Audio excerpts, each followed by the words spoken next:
শ্রীকৃষ্ণ যাদের ভালোবাসেন তাদের জীবনে ঘটে এই 5টি ঘটনা। তুমি কি কখনো ভেবেছ কেন তোমার জীবনটা অন্যদের মতো সহজ নয়? কেন বারবার কষ্ট, ব্যর্থতা, একাকিত্ব তোমার দরজায় করা নাড়ে? হয়তো এটা শাস্তি নয়, হয়তো এটা ভালোবাসা। হ্যাঁ, শ্রীকৃষ্ণ যাদের ভালোবাসেন তাদের জীবনটাই একটু আলাদা হয়। প্রথম ঘটনা, বারবার কষ্টের সম্মুখীন হওয়া। যাদের কৃষ্ণ ভালোবাসেন তাদের জীবনে সহজে সুখ আসে না। তারা কষ্ট পায়, ভেঙে পড়ে, আবার উঠে দাঁড়ায়। কারণ কৃষ্ণ জানেন কষ্টই মানুষকে শক্তিশালী করে। যেমন আগুনে সোনা খাঁটি হয়, তেমনই কষ্টে মানুষ পরিপূর্ণ হয়। দ্বিতীয় ঘটনা, একাকিত্বের অনুভূতি।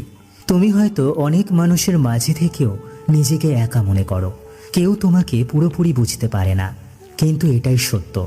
যখন সবাই দূরে সরে যায় তখন কৃষ্ণ তোমার সবচেয়ে কাছে থাকেন। তোমার নীরব কান্নাও তিনি শুনছেন। তৃতীয় ঘটনা, হঠাৎ সবকিছু হারিয়ে ফেলা। জীবনে এমন সময় আসে যখন সবকিছু একসাথে ভেঙে পড়ে। সম্পর্ক, স্বপ্ন, ভরসা। তখন মনে হয় সব শেষ। কিন্তু আসলে কৃষ্ণ তোমার হাত থেকে মিথ্যে জিনিসগুলো সরিয়ে দিচ্ছেন, যাতে তুমি সত্যের দিকে এগিয়ে যেতে পারো। চতুর্থ ঘটনা, ভেতরে অদ্ভুত শান্তি অনুভব করা। কষ্টের মাঝেও তুমি কখনো এমন এক শান্তি অনুভব করো যা বোঝানো যায় না। এটা কোনো সাধারণ অনুভূতি নয়, এটা কৃষ্ণের উপস্থিতি। তিনি তোমার হৃদয়ে বাস করছেন নীরবে, গভীরভাবে। পঞ্চম ঘটনা, জীবনের প্রতি দৃষ্টিভঙ্গি বদলে যাওয়া।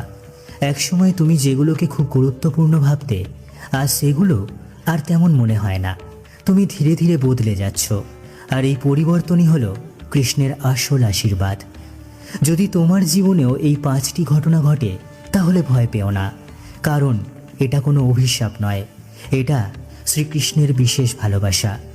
সবাই তার প্রিয় হয় না, তুমি হয়তো তাদের মধ্যেই একজন। বিশ্বাস রাখো, যিনি তোমাকে কষ্ট দিচ্ছেন তিনিই তোমাকে গড়ে তুলবেন।